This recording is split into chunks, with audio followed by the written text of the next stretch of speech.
QT Marshall turns the tables on Cody Rhodes. Pinnacle is not quite as safe as they think they are.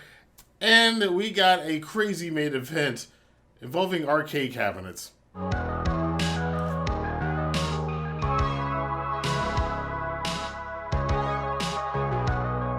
What's going on, guys? Welcome back to the Rantin Review. This is our review of AEW Dynamite. But before we get to that, this being YouTube, if you like this video, make sure you throw a chair right in the face of that like button and let the YouTube algorithm know that this is a quality video. And other wrestling fans who like AEW should check out this video. And actually, that's how this thing works. So I appreciate you guys for doing that. Thank you very much. Now, this episode of Dynamite, we started off, this was a taped version of Dynamite, so usually taped wrestling shows aren't so exciting, right? This is AEW Dynamite, though. We started out with Frankie Kazarian, who, oddly enough, was 11-0 so far in 2021 in AEW, taking on the debut of Christian Cage in AEW. And this match was a real traditional style of wrestling match, and I actually appreciated that because we know that a lot of other guys in AEW, they can fly all over the place, they can do a bunch of crazy stuff. But to see kind of this more old school, not quite old school, but just a straight up wrestling match was really cool, especially considering all the crazy stuff that would happen for the rest of the show.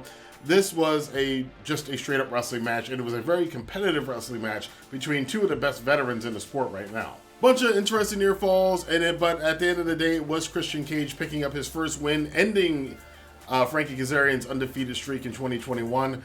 Now making him 11-1, but Christian getting a very hard-fought victory. It looked like he was blown up a little bit at the end of that match because you may have gone something a little slower, a little less time there, Christian, for your first match after 7 years on national television. But he looked pretty good. He got the win, and maybe I might be turning my opinion on Christian Cage a little bit. We'll see.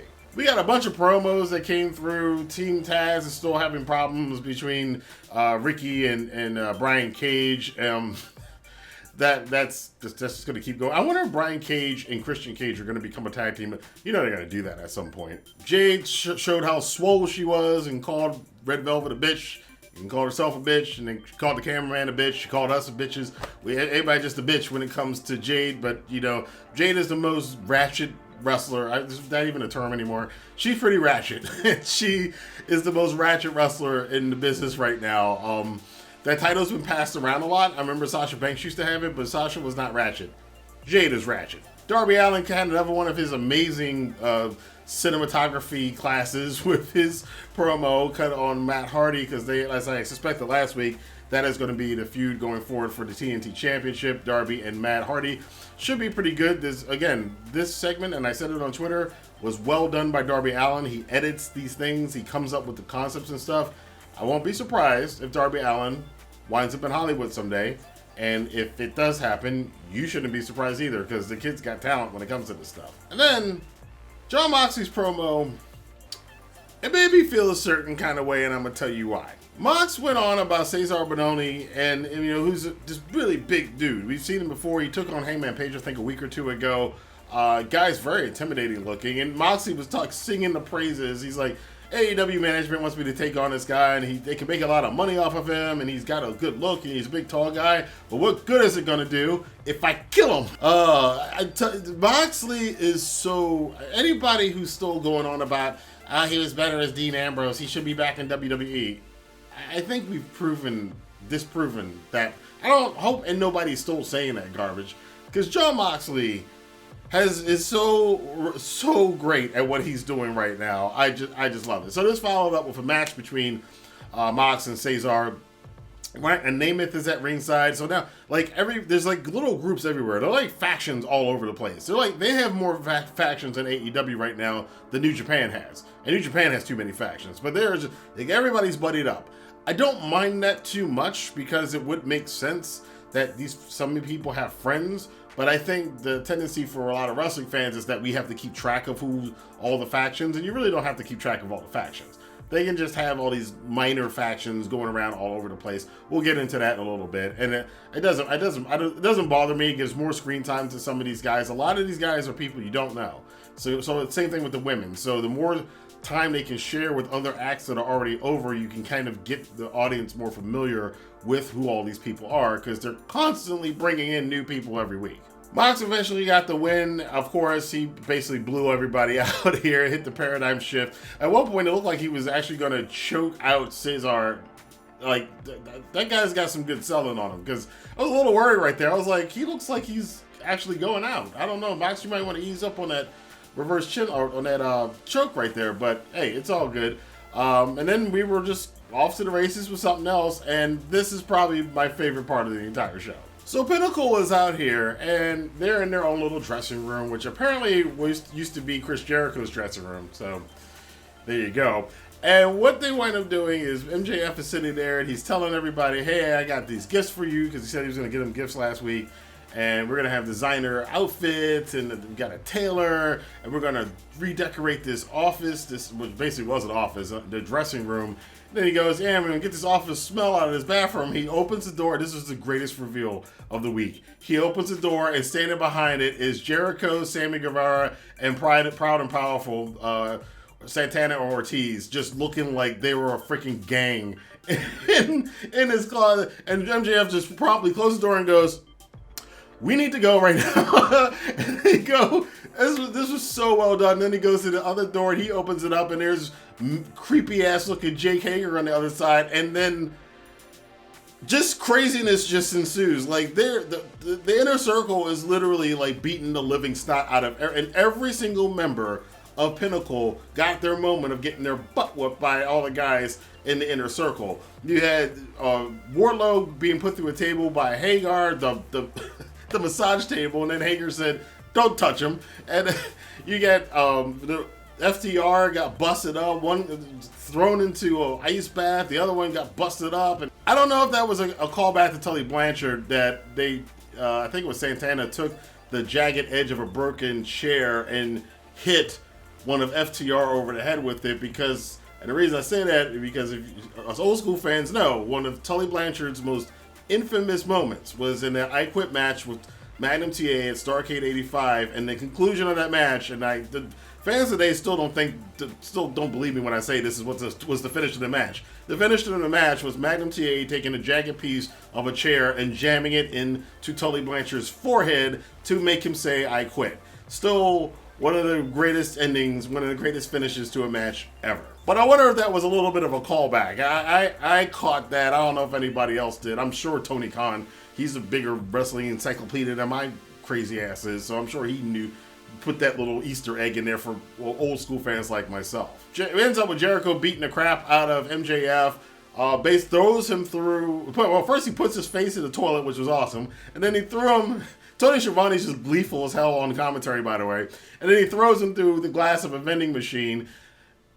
Quoted the same quote he used when he threw Shawn Michaels into the Geritron 5000 back, or 4th, or whatever it was.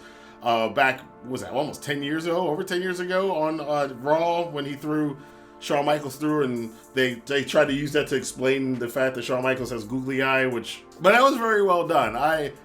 I enjoyed that. They all stood over him, and this, I love this. I have to believe, and I'm still saying that this, I think, is going to be set up for eventually at the next pay-per-view, which I believe is going to be All Out, and Labor Day weekend. I have to think that this is all setting up for them finally doing the blood and guts match with the Pinnacle versus the Inner Circle, which I cannot wait, because they're if this continues to be built up like this, this is going to be one of the best faction feuds in many, many years. And as if things weren't bad enough, we got Don Callus goading the Young Bucks backstage, still going on this whole thing that they're not the same Bucks that they used to be, and Matt just cares about counting money. So Nick walks off, and then Callus is honing in on Matt and trying to goad Matt into slapping him, to the point he actually slaps Matt. So Matt grabs him, and he's like, I'm going to knock you out. And Don Callus is like, he's so good at being a worm and like the devil at the same time. Like, in 1 second, he went from Don Callus can go from looking like a little weasel to looking like the manipulative mastermind devil, like freaking Al Pacino in The Devil's Advocate or something. That's the way he comes across. And like, he did a really good job. And then said when Matt didn't stop him or hit him, he's like, That's all you got. That's what I'm talking about. And he just totally owned I don't know where this is going to go, but he just totally owned them right there. This then led into a crazy trios match with the Lucha Brothers and Laredo Kid against Kenny Omega and the Good Brothers. And oh my God, you gotta see it. This is just really, really good. It's crazy. It's insane. It's Lucha Libre, 6-man tag team wrestling, and I know Jim Ross hates this kind of stuff, but that's what it is. They should just really just say it's Lucha style, Lucha rules wrestling. And, because it's kind of a cheap shot, but you kind of can't complain about it because it's kind of a heritage thing with a minority, so you're less likely to get certain people to say anything about it. But if you take it from that angle, and they should just do that and just say, hey, look, this is a tornado tag, 6-man tag match. This is where our matches are. This is where our tag matches are. Tornado tag rules. So there's just people flying all over the place. This is not even worth trying to describe all the crazy stuff that happened in this match. The Good Brothers were in there. They did one thing with the camera shots, which I hope they continue to do with Gallows, because Gallows puts the guys in the corner. And he does that kind of swing. He kind of winds up and then punches with left, right, and then punches with the left. And from that camera angle, it looks badass as hell. So, cameraman, production team, AEW and Impact, every time he does that, do that angle on it, because it's like the old days when Vader would beat people in the corner, and the reason that got over so well is because the camera was like right there. You saw Vader's paws just beating the smut. If you felt the crap, and that looked good, so keep that. So that's just my little directing tip for AEW. I'm sure they don't need my help. At one point too, like they do the whole exchange, which is common in multi-man tag matches. They do this in New Japan all the time too, where one guy run in and hit his spot on this guy, then the next guy hit his spot on that guy, then the next guy. So they did that one, and then Omega, reverses Laredo Kid. He bounces into the ropes, and then out of nowhere, Phoenix, just like off the side of your screen, here comes Phoenix walking the top rope, kicks Kenny Omega, and then he goes off screen. I'm like, what are we doing? Mochinoku Driver almost impaled Kenny Omega with his head through the mat. Laredo Kid got a 2 count on that, but ultimately it was Kenny with the one-wing angel, which we are still putting that move over, which is the most protected move in wrestling, I have to say. Very well done. I remember the other week on Dynamite, they mentioned that only one man who has a very ugly championship right now has ever kicked out of the one-wing angel. So, that was the end of the match, though. Kenny looked like he was done. He was exhausted after that match, but we weren't done with the segment. Out comes Jon Moxley to face the Good Brothers, and we knew that wasn't going to be it. So I'm like, well, who's coming out with him? And of course, it was the Young Bucks, which is now set up. This extremely intriguing matchup that's going to happen now that we know has been coming for a while. The Young Bucks and Jon Moxley next week on Dynamite Live will be taking on Kenny Omega and the Good Brothers. I cannot wait for that match. I don't know what's going to happen into it. Anytime you get this thing where the elite guys are feuding with each other, they are always very good at drawing out the drama and emotion of the fact that all of them, and we all know that all these guys are like this. So anytime we see it portrayed on screen, it takes a bit of the real world and they use it in their matches to great effect. And I just can't wait to see this 6-man tag match next week. What is going to happen, I don't know, but I definitely want to see it. Ty Conti, I'm saying it right this time, and the AEW Women's Champion Hikaru Shida took on Nyla Rose and the Bunny. We did what I've been saying they should do for a while. So you've got the association with Matt Hardy's group, and you got the association with the Dark Order. So they're tying the women in with the factions, which I've been saying for a while they need to do, and it looks like they're starting to do that. It worked very well in this match. Nyla Rose and Ty Conti, after that match they had last week, which I was not a fan of at all, especially for Nyla Rose's performance, this kind of a match hides some of Nyla's shortcomings. I know it feels like I'm picking on her, but I'm sorry. When she's in single matches, it definitely shows. So we had that going on here. At the end, it was a bunch of confusion and chaos. I think it's good to get these groups together. Nyla and Bunny get the win, and they're really trying to position Bunny to get the next title shot against Shida for the AEW Women's Championship. So let's see where this goes from here. This helps. I think they need this kind of to spur on the women's division a little bit more. And then the final match of the night, is if it hadn't already been crazy enough as it was, this was a crazy episode of Dynamite. Every episode is crazy Dynamite most of the time. But two of the three members of the Best Friends, soon to be 4, Chuck Taylor and Orange Cassidy. And it's so funny for me. I remember watching Chuck Taylor in Ring of Honor and all the indies and PWG and New Japan sometimes is, you know, kind of a background. I guess, I don't know. I think him and Trent are not officially in Chaos anymore, I guess. But it's kind of funny to think about Chuck. Oh, that's right. Remember they didn't know whether or not Chuck was actually in Chaos or not, and he thought he was, but he really wasn't because Okada didn't want him in there anyway. But they're here taking on Miro and Kip Sabian, and wow, just I thought this match was going to be stupid. You can even kind of hear in JR's voice how, I mean, it wasn't quite to the level of Michael Cole crapping all over a final deletion by Matt Hardy on Raw from a few years ago, but it was getting close to that with JR in a way. You can just hear in his tone. I don't know. I have a feeling that one day he's just going to say something that they're just going to be like, all right, we're done with you, you know? Anyway, you can't do that to JR, though. It's JR. I don't know. Tony Schiavone and Excalibur, as always, they picked up the slack here. They really got into this match and really put it over, and they were especially putting Miro over as a future world champion. Even JR got in on that.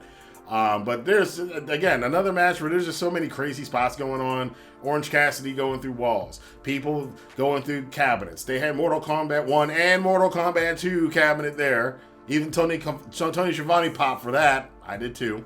Whack-a-mole machines, all kinds of stuff. And then at one point in time, we get a near fall. Penelope pulls Aubrey, the referee, out of the ring to prevent the 3 count. And then there's a little bit of more of a skirmish here. And then there's one of those claw machines that picks up the little aliens. Wink, wink, wink. And then out of the claw machine rises the return of Kris Statlander. The alien is back. She well done pushing the partition glass right into Penelope's face. They go at it a little bit, puts her through a hockey table. And then it wasn't enough. Then we fight on to the other side of the arena. And then all of a sudden, coming over the hill, the cavalry arrives. It's Trent's mom and Trent Beretta return. Well, Trent, maybe Beretta, returns, or Beretta, whatever. Trent comes back and he comes down the ramp, and the best friends are reunited finally. It was a great moment. They go and proceed to just beat the snot out of Miro. They bury him, throw a chair in his face, just basically take him out, and that leaves Chuck Taylor to power slam, running power slam Kip Sabian through a table, gets the 3 count, match is over, and we have the reunited best friends in the middle of the ring. And we also had, now, Kris Statlander is a member of the Best Friends, again, continuing with, maybe somebody listened to my channel, I guess, continuing with the thing about getting the women involved in the factions so that they're not seen as separate. I think that's a great idea. I'm glad somebody came up with the idea in AEW. I'll take credit for it if you're going to give it to me, but I remember, I've been saying that for a while, but somebody else probably had the same idea. It's like, yeah, let's get the women in with the faction so they're all connected to all the other craziness that goes on during the show, and then we can have the women all throughout the show. Great idea. So that ended the show. I personally enjoyed this very much. There are a few other things in the show. Scorpio Sky and Ethan Page are apparently they're forming another group with just a duo and all this other stuff. So there's a lot to digest on Dynamite. There's always a lot to digest on Dynamite. They're doing a really good job of stuff. And still, there are people we didn't even see on the show. You know, Jurassic Express is getting ready for a match next week against Bear Country, calling on Godzilla and King Kong, and that was a spot. There's a lot. I mean, we haven't seen Sonny Kiss. Some of the AEW originals, Joey Janela, Sonny Kiss, Leva Bates, who's still petitioning to get on the show again. I feel kind of bad for some of those folks because they've kind of been like, yeah, we don't need you guys anymore. It's like, I don't know, but I want to know what you guys thought about this edition of AEW Dynamite. Definitely a very fun edition, very fun episode, which again, for a taped version of the show, it's very rare for those to feel as exciting as this one did. And it's only all leading up to next week's show, which is going to be crazy. Just the 6-man match with Moxley and the Bucks against the Good Brothers and Omega. There's going to be so much great intrigue going into that match. I can't wait to see it. So I want to know what you guys thought. Let your voice be heard in the comment box below. If you like this video, again, hit the like button, the subscribe button, and share this video on Twitter, Facebook, Instagram, wherever you talk about AEW and pro wrestling. Down in the description box, I got plenty of goodies for you. Free stuff all over the place, so definitely take advantage of free crypto, free Amazon Prime, free stocks, all that good stuff. And I will see you guys next time for more news, rumors, and reviews here on the Rantin Review. Have a good day.